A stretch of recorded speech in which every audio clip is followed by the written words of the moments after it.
Sunday. Now, I am late. I am late on this, and I do apologize for that. I'm also going to just go ahead and preview the Browns game while I'm here, too. And make sure that you guys subscribe, like, comment on this video as we're going to dive into this game from Sunday. So let's go ahead and dive into it now. Ryan Tannehill to start things off. You know, it wasn't all pretty this game. It just wasn't. I thought Tannehill started off slow. I thought he didn't really do much in the first half of the game. Honestly, he kept taking sacks, and I was like, oh, geez, like, this guy's going to get benched. Bring out Willis. Well, actually, I didn't say that yet, but I was like, oh, boy, if we lose this game.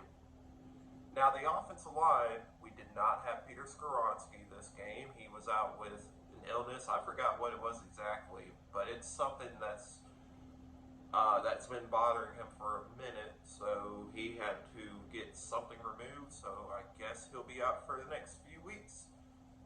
So I expect him to be back for at least, maybe not the Bengals game, but the game after that. The Colts, maybe he'll come back against the Colts, but I don't expect him to play against the two AFC North teams in the Browns and the Bengals, and the Titans just seem to struggle with the AFC North teams. But hopefully we get him back because I don't think it was Andre Dillard. It was Xavier Newman-Johnson in there, and he struggled bad. So what do the Titans do? They put in Dylan Radins, and it seemed to get this offense going into a rhythm a little bit, you know? And down 11-0, what does Ryan Tannehill do? He hears the crowd. He hears everybody, all the naysayers saying that he's done, he's cooked, and he throws a 70-yard bomb to Traylon Burks, and that's when the game switched momentum. That's when the momentum went to the Titans' favor at that point. And then, Derrick Henry gets the touchdown for the first touchdown of the season. Should have been last week, but okay. I'm not going to dwell on the past, but yes, Derrick Henry scores the touchdown. Ryan Tannehill feels great. The offense feels great. Everything is great for this team. And then the second half, Justin Herbert and that offense is ridiculous. They're going to score points. I knew it was going to be kind of an issue to hold them to under 20 points this game, which the Titans usually do well of making sure their opponents don't at least get 20 points. But the Chargers just have good receivers. Austin Eckler did not play, but if he did, we might have lost this game. So he didn't play. Mike Williams did great. Keenan Allen is great. Those two guys are just hard to defend. And they're just a great offense. Kellen Moore, the new play caller. Brandon Staley is he's bad. I don't know, Chargers fans. You might want to look into that. Now, actually, I did read a thing where the Chargers fans are maybe considering their GM to be fired as well because he won't get rid of Brandon Staley. So, I don't know. The Chargers are just going through the motions right now, where they're good, then they're bad, then they're good. They're just going through it right now. We'll see. But I think the Chargers are still a good team. Justin Herbert is still a good player. He's still a great player, let me say. He's still a great player. He still had 300 yards. Not having Christian Fulton and not having Armani Hooker this game really did hurt the secondary a little bit.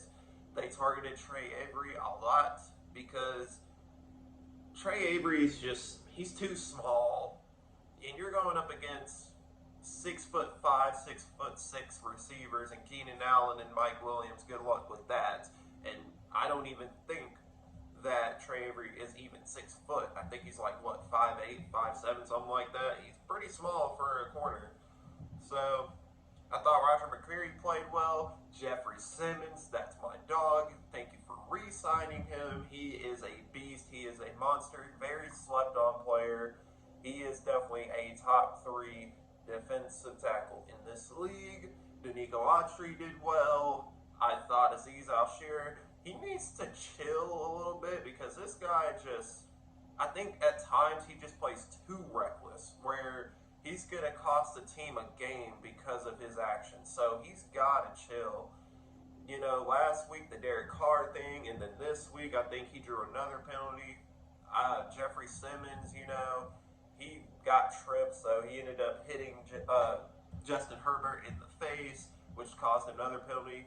So this team has to keep their composure, because Azeez Al-Shir, while he's a good player, I just don't want him to cost us a game one game one day because of his actions. So hopefully he can keep his composure. Be a good player on this defense because he is a really good linebacker that we need on this team right now. I thought Jack Gibbons played well. Honestly, the defense, though they gave up 24 points because the Chargers are just going to score points. They're just a hard offense to defend. I thought the defense held in there long enough for us to win the games. And then the clutch play in overtime, the clutch play in the fourth quarter to only hold them to 3 and play for overtime, and then you go to overtime and you don't let them score at all. That's good defense. That's a winning mentality. I like that. Back to the offense, though. Back to the offense. Oh, yeah, and before I get into the offense, Kevin Byard played good, too.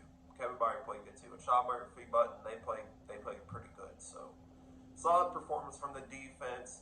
It's going to be hard to hold the Chargers under 20 points. That's just something they literally scored 34 last week, so it's going to be hard to stop them offensively from scoring at least 20 points. So, or defensively, my bad. So, going to the offense, Treylon Burks, big catch. Chris Moore, big catch. Where did he come from? Because I swear, Chris Moore did not show me this last week. Well, he was double covered, and Tannehill decided to be a bum and throw it to him. But honestly,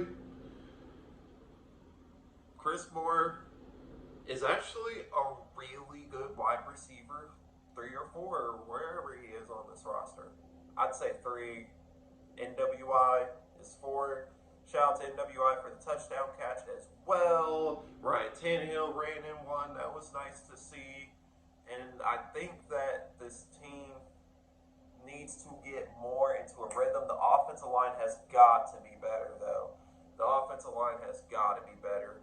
Tannehill has got to be protected more because he was taking a lot of hits. A lot of it was Tannehill, but a lot of it was the offensive line. So I think they know Dylan Radins is the better player than Xavier Newman-Johnson, so they're going to plug him in at left guard. Dillard's got to step up. I mean, he is better than Dennis Daly. I mean, Dennis Daly is probably the worst offensive tackle I've ever seen. So I mean, Dillard's all right. He's not the best, but he's all right. I mean, if this team could at least have a mediocre offensive line, I think that this team could be better than they were last year, for sure. So, Dillard, hopefully he keeps growing and developing and gets better. Dylan Radins needs to be left guard while Skoronski is out. Aaron Brewer kind of struggled a little bit this game, too. I thought that Bosa was getting past there, or not Bosa, but some of the Kenneth Murray was getting past there at times. Kenneth Murray was getting to the backfield sometimes. So Aaron Brewer's got to step up.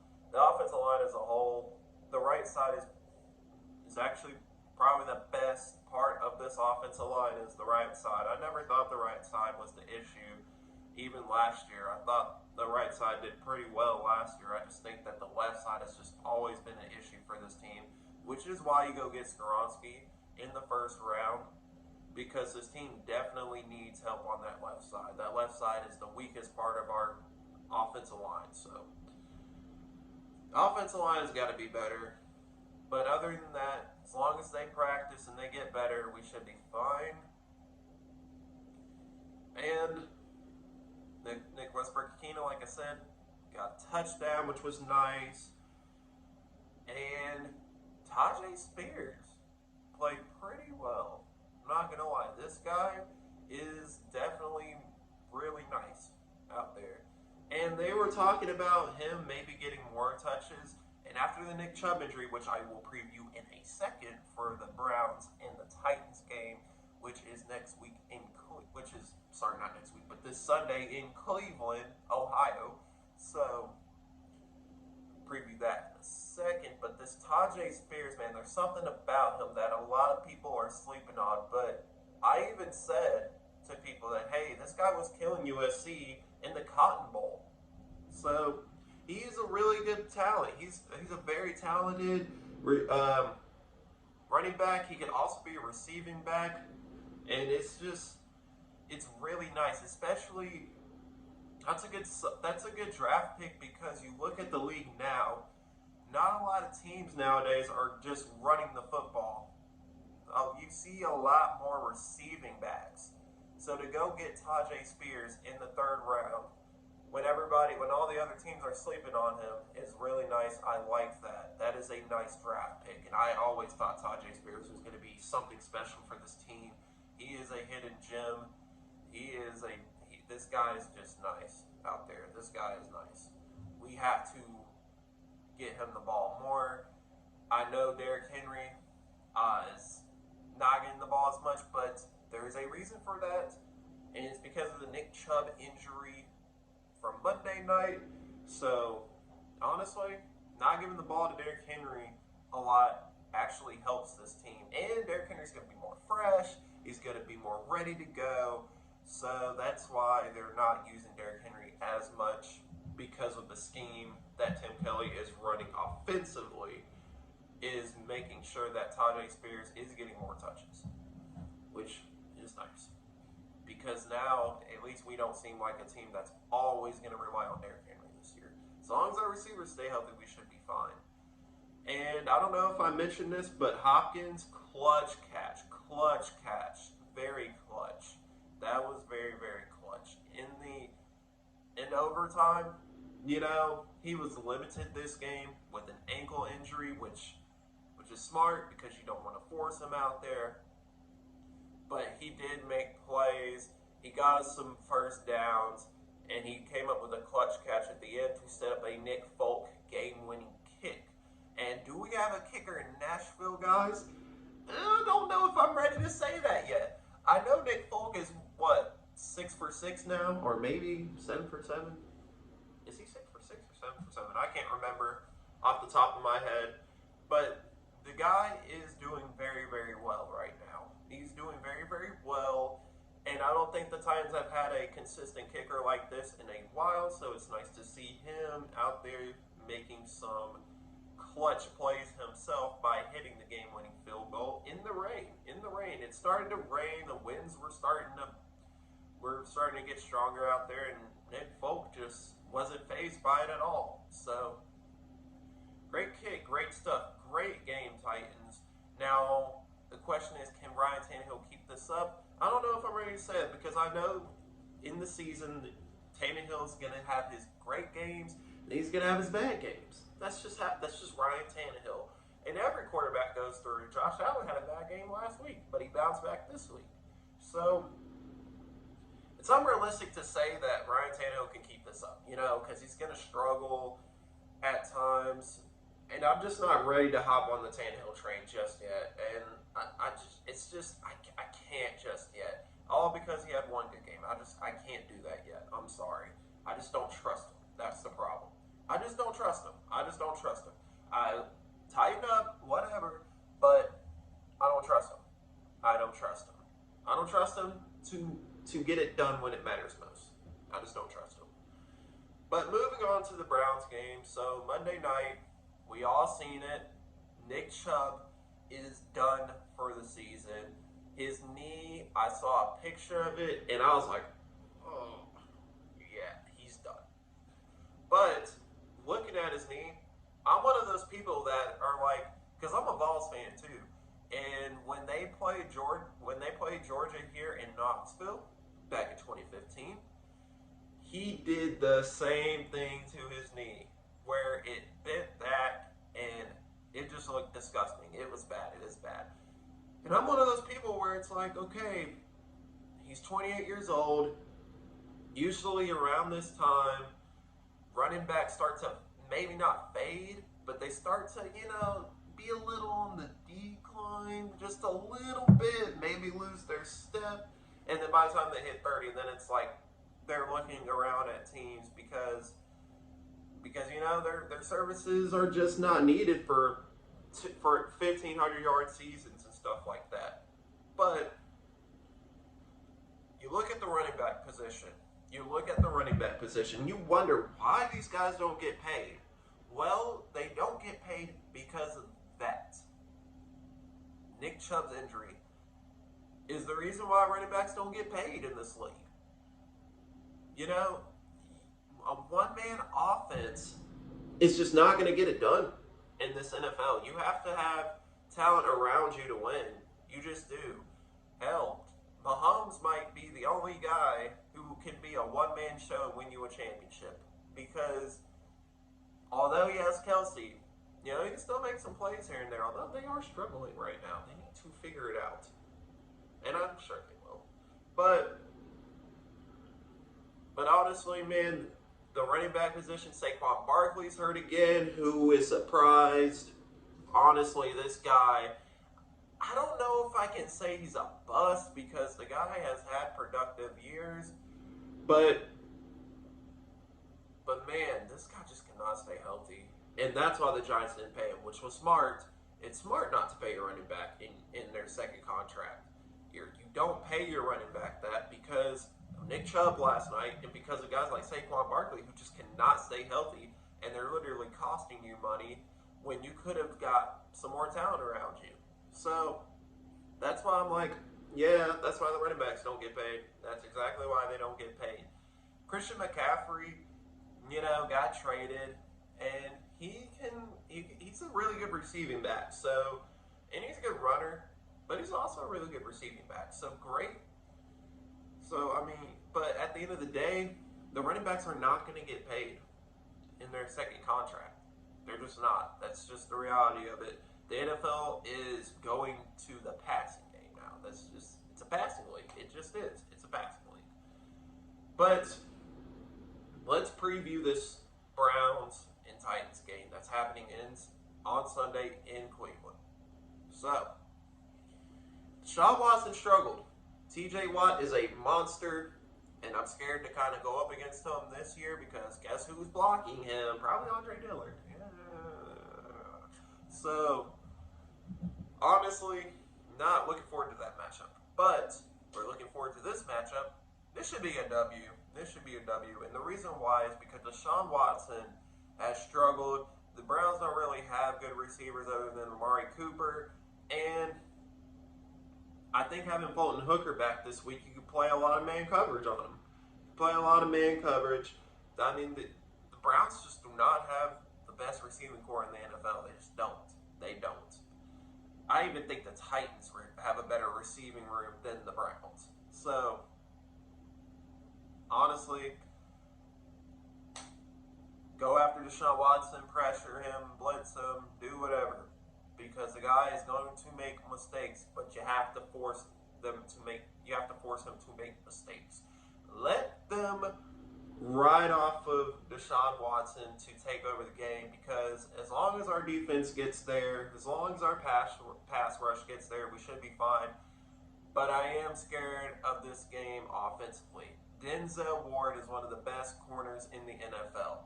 Myles Garrett is probably the best defensive tackle in the NFL. So, going up against those guys, our offense has got to win this game. Our defense has to win this game too, but make no mistake, don't underestimate that Browns defense. Don't underestimate them. They've got Denzel Ward and they've got Myles Garrett. So we got to make plays. We got to make big plays like we did against the Chargers. This is a different team. This is a better defense than the Chargers. So we're going to have to get creative. Tim Kelly's going to have to get creative. Guys are going to have to get open. Henry's going to have a good game. Spears is going to have a good game. But most importantly, number 17 is going to be the reason why we win or lose this game. He is. Because if he does what he did against the Saints, that ain't working on Denzel Ward. You got to get creative. You got to look for the open guy. Tim Kelly's doing a good job of getting guys open, but Tannehill has to execute. Tannehill has to execute this game. If he does not execute this game, the Titans lose. Simple. They've got a better defense than the Chargers. I believe that. They've got a better secondary. They've got a better front. But this team, the Browns, are going to push the Titans' defense. Are going to push the Titans. Their defense is going to push the Titans. And honestly, Andre Dillard's going to have to step up. Dylan Radins is going to have to play great this game. Everyone's just going to have to play good. But number 17 is going to be the reason why we win or lose this game. But other than that, that's going to do it for me. I'm going to give you my prediction real quick before I go on this Titans and Browns game. Titans win. I think the final score of this game is going to be 24-20. It's going to be close. But I think the Titans are going to squeeze out a win. Hopefully they do. But it depends on number 17 if we win or lose this game. If I have to come back here on a post game and say I told you so, it's not going to look pretty. So hopefully Ryan Tannehill can do enough to win this game. But other than that, it's been your boy Sportacular, and I'm out. Peace, y'all.